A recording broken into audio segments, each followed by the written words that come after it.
So dear student, जे advance 2021 के ऊपर differential equation के ऊपर एक सवाल पूछा है। For any real number alpha and beta let Y alpha beta X belongs to real number be the solution of differential equation y by dx alpha y is equal to x times e to the power beta x y1 is 1। फिर एक set s करके भी बनाया है जो solution set है इसका। फिर नीचे यहाँ पर ऑप्शंस दे रखे हैं। उस टाइम के स्टूडेंट्स में कितने परसेंट स्टूडेंट्स इसको सही किया था, अगर वो परसेंटेज आप देखेंगे तो आपको उसके लिए अटेम्प्ट इस बात पर निर्भर करता है किस कैटेगरी में पूछा गया है। 1 एंड मोर देन 1 जिसमें सही करने पर +4 और गलत करने पर पेनल्टी है -2। पार्शियल मार्किंग भी इनेबल है। सही करने वाले जो स्टूडेंट्स है, अगर वो परसेंटेज अगर आप देखना चाहेंगे यहाँ पर the percentage is quite low.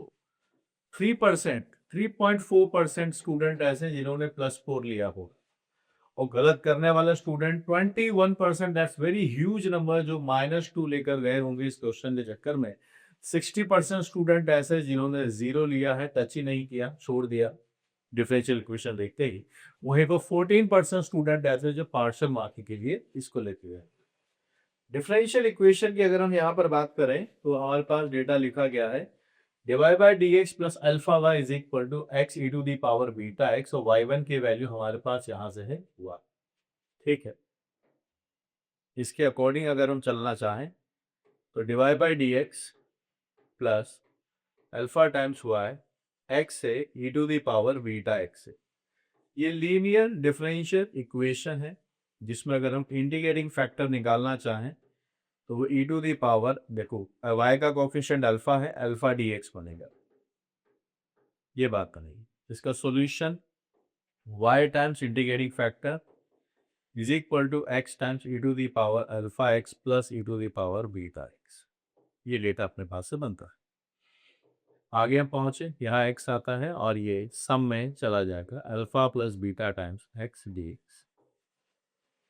जब इसका इंटीग्रेशन होगा, बाय पार्ट से हम इंटीग्रेशन कर सकते हैं, लेकिन दो बातें हैं, alpha plus beta coefficient upon में भी आएगा और जब ये अपॉन में आएगा तो फिर इस बात को वेरीफाई करना बड़ा जरूरी है कहीं अल्फा प्लस बीटा 0 हुआ तो क्या होगा। बाय पार्ट्स हम कर सकते हैं आइलेट्स के अकॉर्डिंग, इसको फर्स्ट और सेकंड फंक्शन एज्यूम करके इसको फर्स्ट लेंगे, इसको सेकंड लेंगे। अल्फा प्लस बीटा पर कंडीशन है, so I am making two cases here. Case number 1, if alpha plus beta is equal to 0। अगर अल्फा प्लस बीटा की वैल्यू अगर 0 है तो देखिएगा ये पूरा डेटा 0 बन जाएगा। या एक्स डी एल्स आपके पास से डेटा बनेगा जो बनेगा x² प्लस सी। मेरे पास से डेटा है, y है, यहाँ से हम लिख सकते हैं ये बनेगा x² plus C and e to the power minus alpha x, ये सोल्यूशन बनेगा। डेटा गिवन है कि y1 इज इक्वल टू 1 है। y1 इज इक्वल टू 1 का मीनिंग ये निकल के आता है कि x और y दोनों ही 1 है। ये डेटा हमने याद रखा। तो 1 इज इक्वल टू 1/2 प्लस सी आपने रखा यहाँ से e टू दी पावर -1। सो ये डेटा आपके पास से बनता है, अल्फा आएगा ऊपर, x की वैल्यू 1 है तो c का वैल्यू आपके पास है e power alpha minus half आता है। ठीक है, so now the solution is, c आपने लिख लिया है, ये है x² प्लस c की वैल्यू है e power alpha -1/2 times e power minus alpha x। ये हमारे पास से एक सॉल्यूशन बनता है। कि क्या ये सॉल्यूशन हमें कहीं पर दिख रहा है, थोड़ा इस बात को हम वेरीफाई करें।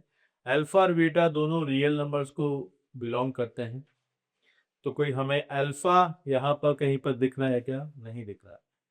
Alpha is not visible here, मतलब अल्फा की कोई स्पेसिफाइड वैल्यू के लिए आंसर आना चाहिए। तो अल्फा पावर -x है, तो यानी हम यहाँ ऑब्जर्व करें तो -x या e पावर x हमें काफी दिख रहा है।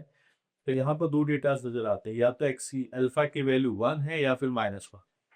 दोनों के लिए हम इसका सॉल्यूशन वेरीफाई करते हैं। इफ अल्फा इज 1 तो मेरे पास से सॉल्यूशन बनेगा, अल्फा अगर 1 हुआ तो मेरे पास डेटा बनता है, यहाँ से दिखेगा डेटा बनेगा x² प्लस e -1/2 और यहाँ आपके पास से e पावर -x, ये डेटा बनता है। तो क्या ये कहीं पर विजिबल है? क्या ये ऑप्शन कहीं पर आपको दिखता है? जी मुझे दिख गया है, x² e पावर -x आता है आपके पास से और एक डेटा है e minus half e power -x। This is your precisely the A option. दिखा आपको? X square by two e power minus x, E minus half E power minus x, ये ऑप्शन। वही अगर मैं अल्फा की जगह अगर -1 ले लेता हूँ तो फिर क्या डेटा बनता है वो भी देख लेते हैं। तो ई पावर -1 हमें फिर यहाँ पर दिखेगा x square by to 1/e-1/e, और यहाँ -1 रखने से ये ई पावर एक्स बन जाएगा। तो ई पावर एक्स के साथ जो कोफिशिएंट्स मुझे यहाँ नजर आ रहे हैं वो है x square by two e power x plus 1/e-हाफ ई पावर एक्स। ऐसा डेटा यहाँ पर नहीं है। ई पावर एक्स के साथ x square by two, you can see it. तो एक ऑप्शन हमारे पास मैच हो गया। आगे चलते हैं। हमारे पास अभी हमने केस नंबर 1 क्रिएट किया है, अल्फा प्लस बीटा इज 0, एक ऑप्शन मैच हुआ। आगे हम चलते हैं, alpha plus beta is not equal to 0। Case number 2, alpha plus beta is not equal to 0। Condition हमारे पास जो है उसको देख लीजिए आप क्या है। Condition is y times e power x, y times e power alpha x is equal to x times e to the power alpha plus beta times x dx।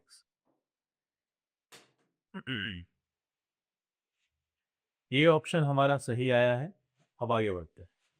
By parts के हिसाब से we are considering this as second, this as the first. ILATE exponential है, ठीक है, इसको second लेंगे। y to the power alpha x, यहाँ first function same रहेगा, divided by alpha plus beta. x का derivative 1 e to the power alpha plus beta times x upon alpha plus beta.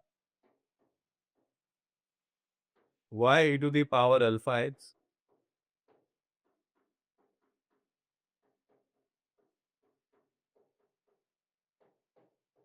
e to the power alpha plus beta times x upon alpha plus beta का whole square. ये data अपने पास लिखा गया है। अब देखिए y1 की value 1 है, इस डेटा को हमें मेंटेन करना है। e power x, e power minus x, ऐसे रिजल्ट हमें दिख रहे हैं। अल्फा और बीटा के बारे में अगर हम सोचे, देखिए यहाँ पर भी डेटा है। पहला रिजल्ट ऑब्जर्वेशन निकालते ही अल्फा बीटा दोनों अगर 1 हो जाते हैं तो y पावर x मेरे पास से बनेगा, x बनेगा, ये 2x आ जाएगा, यहाँ 2 रहेगा, ये 4 बनेगा, यहाँ से e पावर 2x आपके पास से बनेगा। And there is plus constant c as well, c भी हमारे पास से चलेगा। और ये बात हमें पता है कि x और y दोनों की वैल्यू 1 है, तो वहाँ से ये डेटा बनता है e पावर अल्फा, यहाँ आता है e power alpha plus beta upon alpha plus beta minus e power alpha plus beta का होल स्क्वायर प्लस c।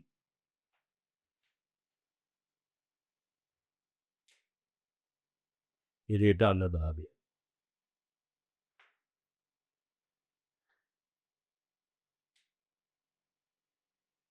ठीक है। ये डेटा आपके पास c की वैल्यू आती है। और यहाँ पे ये भी देख सकते हैं कि अगर मैंने अल्फा और बीटा दोनों को 1 कंसीडर कर लिया है, it is e square by 2, it is e square by 4 plus c। Data आपके पास है e square by 4 plus c आता है, e minus e square by 4, ये डेटा आपके पास है। यहाँ पे आप रख लीजिएगा, ये डेटा हमने रखा, c का डेटा हो, ये डेटा आपके पास है। अब आप इसको सिंप्लीफाई कीजिए, कितना हम इसको सिंप्लीफाई कर सकते हैं उस बारे में हम इसके बारे में बात करते हैं। e पावर x हमारे पास से लिखा गया है, ठीक है। तो यहाँ से आप देखिएगा, एक e पावर x बाय 2 हमने कॉमन ले लिया, it is x minus half आता है, हाफ हमने कॉमन ले लिया, e पावर x आपके पास से डेटा बनता है। फिर e पावर x आगे भी जाएगा, तो डेटा बनता है e minus e square by 4 e power minus x। ये ऑप्शन अब आप मैच कीजिए। So e power x by 2 we are getting this as C option. ठीक है, दो ऑप्शंस मैच नहीं कर रहे क्योंकि ये इसी का जस्ट नेगेटिव लिखा हुआ है, माइनस साइन कॉमन लेके। ये अल्फा बीटा की किसी और वैल्यूज के लिए बात नहीं बनेगी, यही बात है। So final answers we are marking at A C. Exam pressure में इसको बनाना, सोचना, स्पेशली क्या है कि अल्फा प्लस बीटा को जीरो वाला केस में भूल जाते हैं और यहाँ पर आके ढूंढते रहते हैं कि कौन सा और ऑप्शन आएगा। पूरे इंडिया भर में सिर्फ 3.5% स्टूडेंट ऐसे थे जिन्होंने इस क्वेश्चन किया है। अगर आपसे सही सॉल्व हुआ था तो बधाई मेरी तरफ से, और नहीं हुआ था, कुछ रीजंस रह गए थे, तो बस सीखते रहिए आप मुझसे ऐसे ही। हम आपको जे एडवांस की तैयारी जो आपने सोचा है उस पर पहुंचाने की पूरी कोशिश करेंगे। So we are here to uplift your JEE preparation.